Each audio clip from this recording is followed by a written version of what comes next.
Coming up on this episode of Photography Online, we dedicate a whole show to the wonders of panoramic photography. We show you all the ways you can take great panoramic images and how to find suitable subjects and scenes. It's time to widen your horizons as we go bananas about panoramas.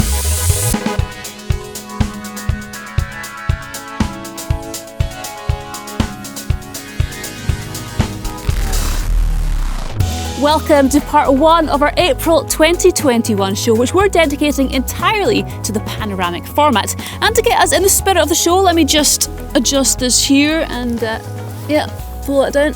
There we go, that's a lot better. Now this is the most popular of the panoramic formats, a 3:1 ratio which has been a classic in photography for over 150 years. If you want to shoot panoramic images, there are several approaches that you can take, and we'll be looking at what these are throughout the show. Now I'll be telling you all about the location that I'm at very soon, but first let's join Photography Online expert Nick Hansen as he shows us the first way to take a high-resolution panoramic image.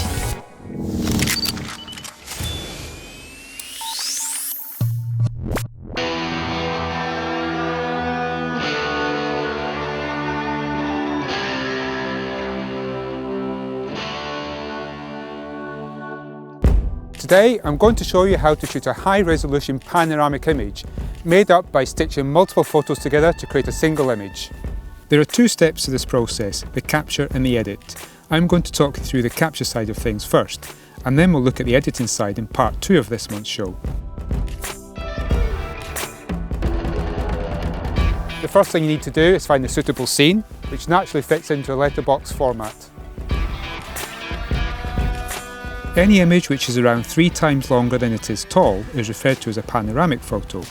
It can of course be even longer than that with a 4:1 or even a 5:1 ratio, but don't get too carried away, otherwise you will end up with something that is too long and thin. A ratio of around 3:1 is generally seen as being perfect. Once you have found your scene, you need to go through all the same steps you would usually go through for any normal photo, such as finding the best viewpoint, working out your focal length, depth of field, etc. etc. If you're a little rusty on any of those topics, then check out our other shows as we cover many of these in detail. It's not quite so easy shooting a panoramic image this way because you simply can't see where the borders of your frame will be. My advice will to be actually shoot wider than you think you'll need. This way you've got plenty of room to crop at the editing stage. I've chosen my viewpoint and I've decided that I want this part of the scene for my panoramic photo. Now I could just shoot it with a wide angle lens and simply crop off the top and bottom of the frame to end up with a panoramic image. But the problem with that approach is that I'll end up throwing away about 40% of the data captured by the camera, and I'll be left with a file which won't be capable of being printed very large. If we use a longer focal length, such as the 50mm lens I'm using here, we could take multiple images which cover the same part of the scene. That way, once we stitch them together, we end up with a single file which is many times larger than the camera's standard output. It's best to use a medium focal length when shooting panoramas, as wide-angle lenses tend to distort the image towards the edges of the frame, and this makes things more difficult to stitch together seamlessly. Look how this circle gets distorted as it is moved to the edge of this wide-angle frame. We want to avoid this when shooting panoramic images, so something between 35mm and 70mm usually works best. It seems a bit strange, but it's better to shoot a panoramic image in the portrait orientation, as this gives us a little more vertical coverage. The horizontal coverage isn't limited, as we simply shoot as many frames as we need to cover the desired area.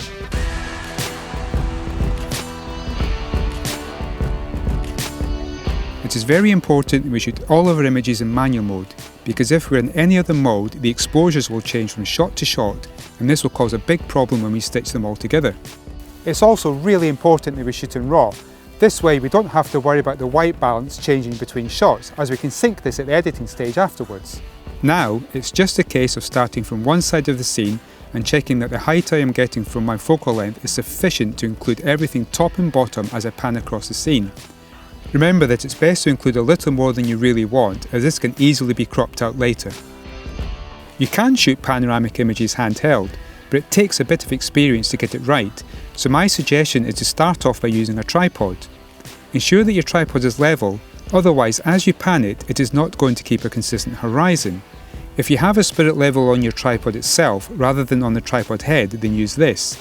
If not, just check that as you pan the camera, the horizon stays in its natural position in the frame. Finally, we want to make sure the exposure is consistent for the whole scene, not just the first frame. We use the histogram to make sure the brightest parts and the darkest parts are where we want them to be. Okay, let's start taking photos. I want my final image to start here, so I'm going to position this part in the centre of the frame. Now I just need to take the shot. That's my first shot done, now I need to take my second one. But before I move the camera, I need to make a mental note of where the edge of the frame is. As we can see, it's the peak of this rock here. Now I want to pan the camera, being careful not to touch any of the controls, until the same peak is just over halfway across the frame. I don't want to put it all the way over to the opposite side, as that won't leave enough of an overlap between each shot, which will cause a problem at the editing stage later. As a general rule, you want to leave about 30 to 40% overlap between each shot. If you have moving clouds or changing light in your scene, then you need to work as quickly as possible, aiming to complete your set of images before things change too much between shots. Panoramic seascape images tend not to work so well, as the waves and sea are not constant across all frames. For that, you're going to need a dedicated panoramic camera, which my colleague Marcus will be showing you later in the show.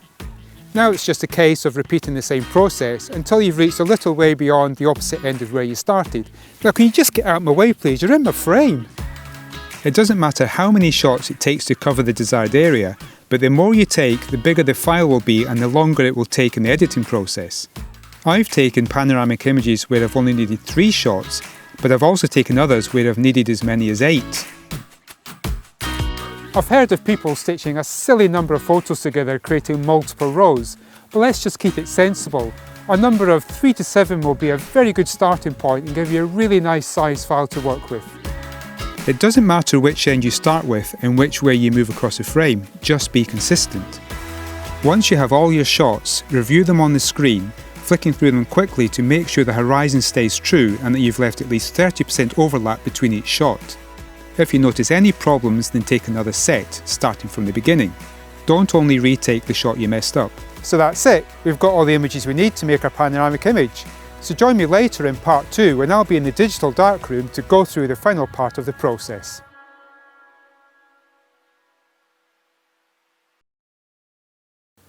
As Nick said, he'll be back in part 2 of this month's programme, which is out in a couple of weeks, to show us the second part of the stitching process, editing all the shots together to create a single panoramic photo. So you'll have noticed this building behind me. This is Eilean Sionnach Lighthouse, and the photography online team are currently staying here in the lighthouse keepers' cottages. We're actually on a tiny island, and apart from epic views in every direction and an abundance of wildlife, this is all there is here. So it's the perfect getaway if you're looking for an escape with your camera. We've just added this to our list of annual trips and workshops, so we're spending a few days so we can get all the photos that we need to market the trip for the coming years. I'll show you around inside a little bit later on, but as you can see, it is a stunning place to spend 2 or 3 days away from the hustle and bustle of the modern world. If you would like more information about this new Lighthouse Retreat photo workshop, then there's a link in the usual place, or you can grab a copy of our annual magazine, which also has information on all of our trips and workshops. Okay, well, back to the theme for this month, the panoramic format. You can, of course, take pano photos with any camera simply by cropping the image as desired. But what defines a photo as being panoramic, and what's so special about them? To answer these questions, here's photography online expert Marcus, who's been shooting panoramic images for over 20 years.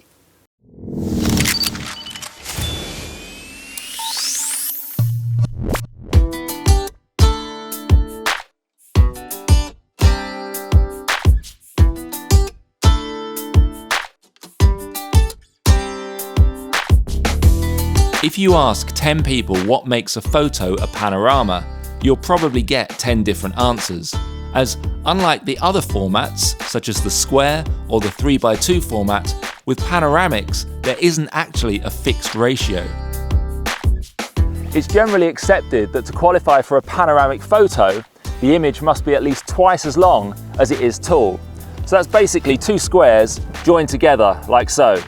Now you're probably envisaging something in a landscape orientation, but there's nothing to say that those 2 squares can't be one on top of the other like that to create an upright panoramic image.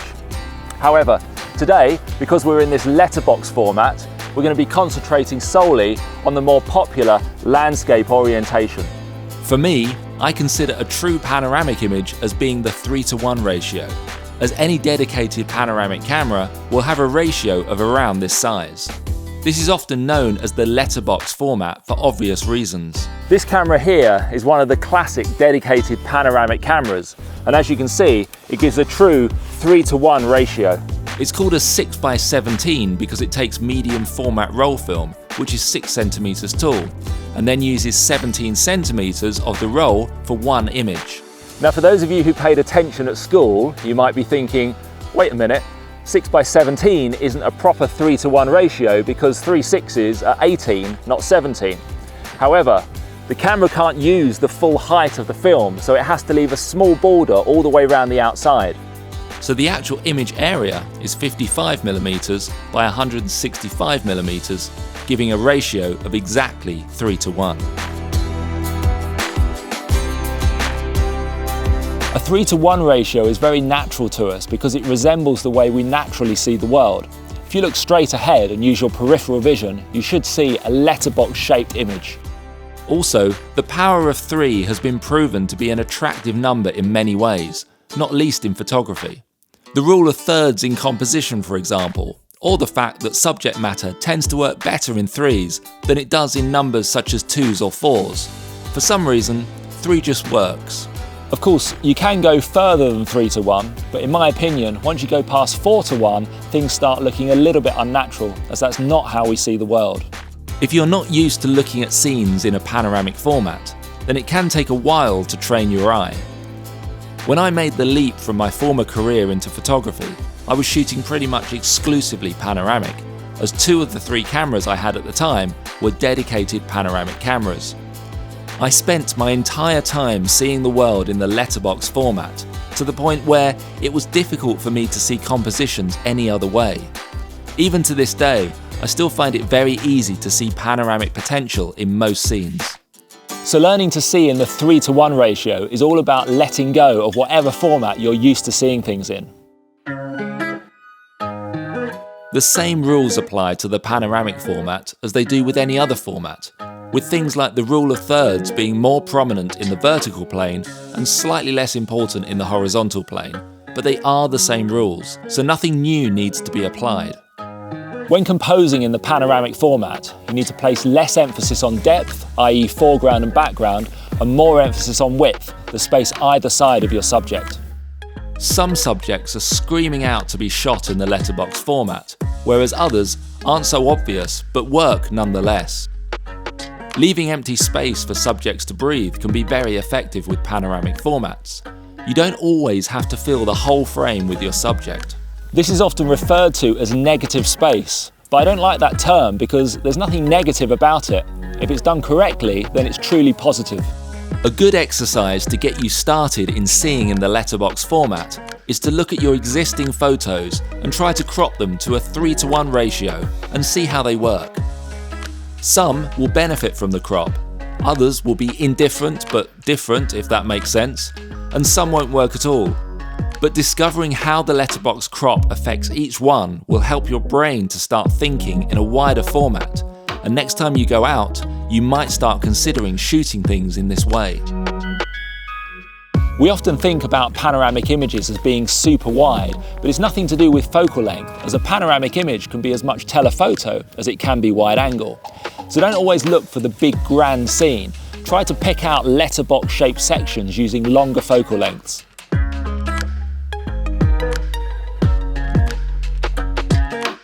Some cameras offer the option to crop internally, but few have a 3:1 ratio option.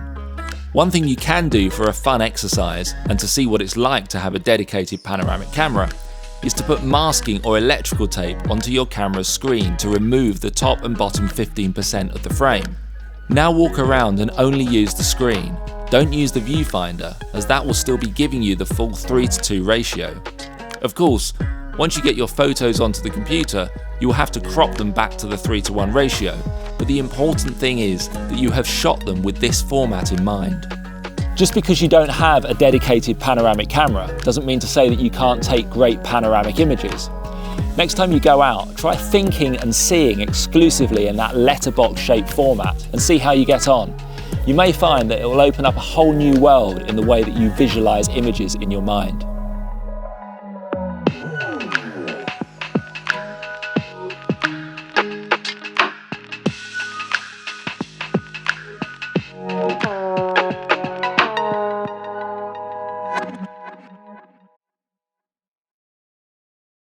Thanks, Marcus. I hope that's broadened your horizons.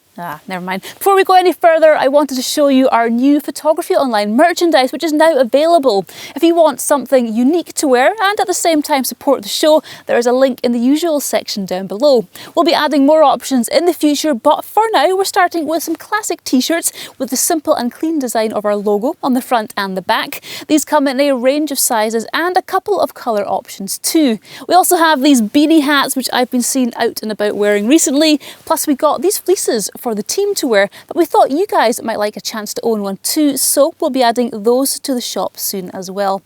Now, when it comes to panoramic photography, you don't always need to shoot one wide image or stitch together multiple images to fill that large space on your wall. Here to show us another approach which can be done with any camera is Photography Online expert Harry.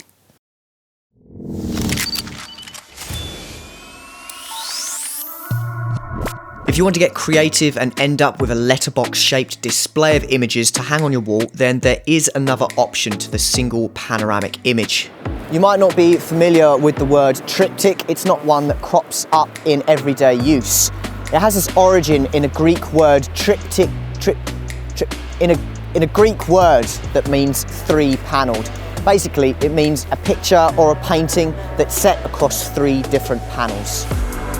So if you don't have a dedicated panoramic camera and don't want to do the method which Nick has showed us already, where you can seamlessly stitch together multiple shots, then shooting a triptych could be the best way to feed your panoramic hunger. All we are essentially doing is taking three images which will sit together in harmony when displayed side by side on a wall. These three images can be individually framed or all framed together but separated by the mount. It really doesn't matter. The most important thing is that they work together. A triptych can be three completely different images. They don't have to be shot at the same time in the same location, but to ensure they work together, they need to collectively tell a story or have a running theme.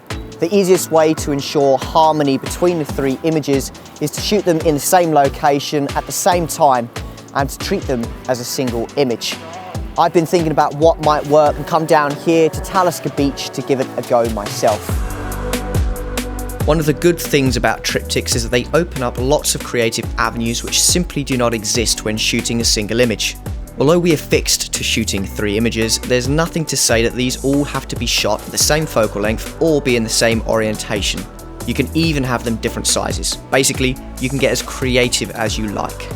I came down to Talisker with the intention of shooting something nice and wide, but the light isn't quite right today, and as I'm wandering around, I'm noticing other details and patterns, which has got me thinking slightly differently as to what's going to work this afternoon. Try to make sure that each individual element to your triptych works as a standalone photo as well as part of the trio. One of the images can be more dominant than the other two, maybe containing the main subject or a focal point. You can then decide which order to display them in. There are no concrete rules here for what is right and wrong, but there will be good and bad ways to sequence your images, depending on your subject and the story you are looking to tell. One of the advantages of shooting a triptych is that the images don't all have to join together, as we saw Nick doing earlier on. Let me show you here, for example, we've got the sea stack right behind me, and this is working really nicely all by itself. All the way over to the right-hand side of the bay, the cliffs over here also make a nice individual shot. But then we've got this big separation right in the middle. At the moment, the light isn't quite there. I'm really waiting for something to happen and to fill that gap with the islands and a bit of colour to finish off the image.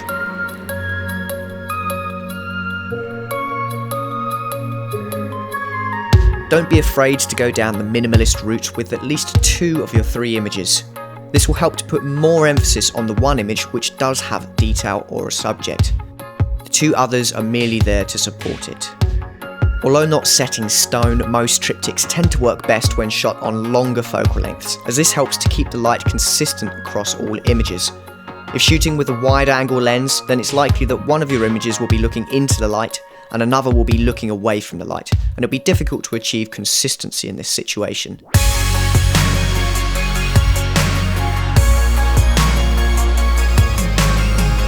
So we've finally got a little bit of light starting to break through right in the middle here, which is what I've been waiting for. So we're just getting set up now. all ready for the shot off to the left of the sea stack, the cliffs to the right, and beautiful colour right in the middle. If, like me, you have a horizon in your shot, then it's important to make this run true through all of the images. If you have a step change in your horizon, it'll ruin the harmony and flow between the triptych. Also, where possible, try to continue other lines through the frame, such as with the cloud here. Triptychs don't have to be landscapes. You can shoot still life subjects indoors, macro shots of flowers, or even tell stories with a wildlife sequence. As you can see, the possibilities are endless, so if you have a wide space on your wall, then shooting a triptych could be the perfect solution to filling it. Although not strictly a panoramic, triptychs can be a great intro into those letterbox format style images. They don't require too much skill or knowledge, so why not give it a go?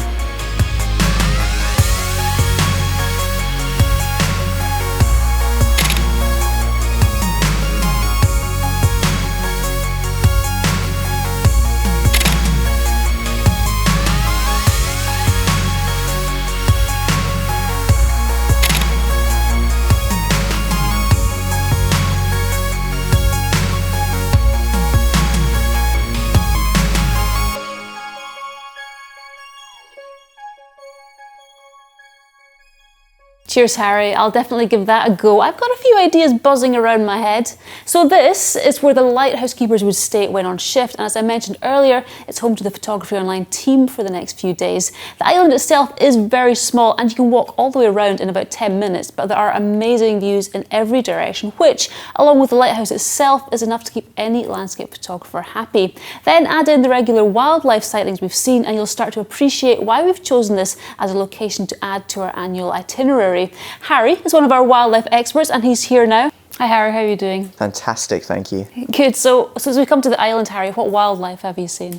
There's plenty of bird life, of course, lots of cormorants and divers and herons, and there were a lot of seals out earlier this morning. I was most excited though by an otter sighting yesterday. Yes, so all I'm waiting now is for the obligatory eagle to fly over, and that's pretty much me happy. Fantastic. We'll definitely have to keep those kite optics, binoculars to hand and see what else that we can see over the next couple of days as well. Now earlier on in the show, Nick showed us one way to create a high resolution panoramic image by shooting multiple frames. As I mentioned earlier, he'll be showing you the second part of that process in part 2 of this month's show. This technique is all very well for most situations, but as we're about to see, sometimes you can't beat a dedicated panoramic camera to get the shot in a single frame.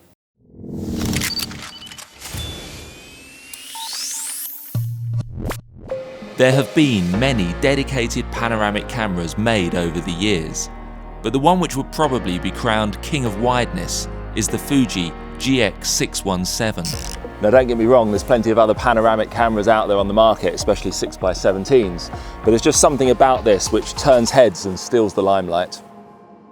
Unlike some medium format cameras, the Fuji GX617 has no lens movements or a dark slide. But in not doing so, you get that unbeatable combination of a handheld, large format size camera. Okay, so I rarely handhold this camera, but it has been done before. One particular time which comes to mind was when I was hanging out of a helicopter over a glacier in Alaska. That's the kind of place where a tripod's just no use. It's designed to be taken up mountains or to remote locations in harsh conditions. If you want to shoot by the roadside, then you would use a standard large format camera with all the bells and whistles. But the Fuji GX617 is designed to be simple, rugged and reliable, and that's exactly what it is.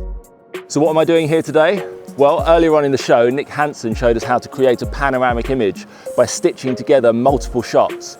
Now that method is all very well if your subject is not moving. But if your subject is moving, then that becomes almost impossible because obviously the moving subject appears in different positions in all the different frames, and then when you stitch them together, you get this misalignment. So today, a steam train is going to come across this viaduct very shortly, and obviously it's going to be moving. So it wouldn't give us enough chance to take multiple images and stitch them all together. So that's where a dedicated panoramic camera comes into its own. This shot wouldn't be possible without a panoramic camera unless you're going to take a full frame picture and just crop the top and the bottom off, and then you're left with a medium resolution image at best.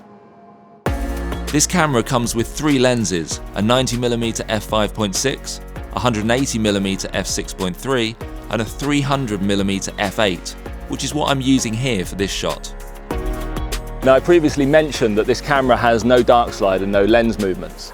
Now, even if it did have lens movements, I wouldn't be needing them today because, as you can see, the camera's pointing dead straight ahead. I also don't need any depth of field, so everything's at infinity here. So lens movements wouldn't be required even if I had them. A dark slide, however, would be useful. This camera gives me 4 exposures on 1 roll of film, and you can't change lenses once the film's loaded because obviously as soon as you take the lens off, the film's exposed to light. So I'm only going to get 1 chance to get the steam train in the middle of the viaduct. So that's frame 1. I've still got 3 left before I can take the lens off the camera.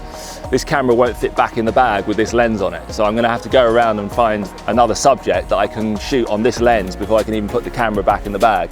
So admittedly a dark slide would be useful today, but normally it's not an issue because with only 4 frames, you just rattle off a roll of film and then put the camera back in the bag. So putting panoramic things to one side for a moment, let me tell you why I'm shooting the steam train today as opposed to the day before or the following days. This is a location I've shot many times in all seasons, and the time when the landscape looks at its best is in October, which is when this was filmed. But importantly, this scene needs to be shot on a day when there is high humidity. This is because the steam lasts for so much longer on humid days, and you get this lovely plume behind the train, exactly how you would pre-visualize it in your mind. If there were clear blue skies overhead, this would be an indication of lower humidity, and on such days, the steam evaporates very quickly and it's all a bit of an anticlimax. So I'm here today because the conditions are absolutely perfect. Now, if you plan to shoot this scene or a similar one, another thing you need to take into consideration is the wind, because if it's windy, especially if the wind's blowing in the wrong direction, then it disrupts the steam and it blows it off to the side of the train, often obscuring the train itself, or worse, the wind's behind the train, it blows the steam forwards, which looks really, really awkward. The usual viewpoint to take this scene from is up there on the hill on the right hand side, where you get a lovely curve of the viaduct leading you through the frame. But I've shot that view to death, and I want to get something different, so I've come to this more distant viewpoint, which is giving me the opportunity to use this camera and get something a little more unusual. I'm shooting on Kodak Portra 400, which is a colour negative film, but for good reason. Now the train is black and it's going to be backlit, yet there's going to be loads of white steam pouring out the top of it. And the difference in luminance between those 2 elements is going to be at least 8 stops apart, and only colour negative film has the latitude to deal with that. Even then, we're going to be pushing it, but I do like a challenge. To focus this camera, I need to put this ground glass screen in place where the film will be, and then manually focus using a loop. It's a very easy thing to do and actually very satisfying too. It just feels like proper photography. So I can see the image right there, albeit upside down and back to front. And it's an image which is being created with the light, not electronic pixels. So it just feels real, because it is real. Look at it, it's right there. If I were using the 90mm lens, then I would usually just guess with the focus. But on this 300mm lens, the depth of field is so small that I need to be accurate with the focus. Also, I need to ensure I have a reasonably fast exposure time to freeze the movement of the train. So this means shooting at f11, which will give me 1/500th in the current light. So I'm all set up, expecting the train any moment now. As you can see, the lights just suddenly come good as well. Just going to go through a final checklist. Lens caps off, shutters cocked, exposures dialed in. I'm at 1/500th of a second, f11. Film's advanced, dark slide, there's no dark slide anyway, so don't have to worry about that. So I think we're all good to go. Composition, it's perfect. So the only thing we're missing now is a train, but I think I can hear it coming. Hopefully in a minute that driver's going to let loads of steam out. It doesn't look very impressive at the moment, does it? Right, go now, now, steam, now. There we go.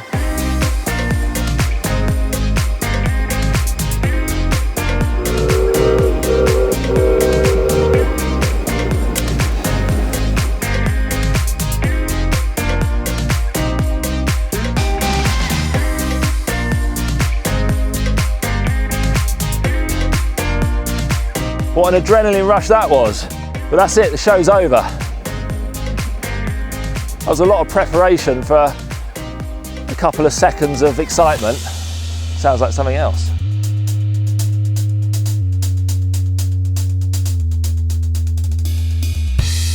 Thanks Marcus, and what a great subject to shoot in the panoramic format. Hopefully we've been able to inspire you with some knowledge to get out there and give it a go for yourself. Coming up in part 2 of this month's show, we're talking to Hasselblad about one of the most iconic panoramic cameras ever made and asking the question, will it ever make a comeback in a digital format? We're going to be looking at some of your pano images in the surgery with Dr. James Brew. We're looking at how to take pano wildlife images, and we're giving away these Kite Optics binoculars worth £250. That's all coming up in the next show, so do hit subscribe so you don't miss that. Also remember, you can go onto our new MC2 shop and purchase any of our t-shirts or beanies that you've seen today, along with lots of other things as well, so do check that out if you have time. Anyway, that's it from me. I better stop talking or I'm going to get in trouble, but as we always say, until next time, take good care, but most of all, take good photos.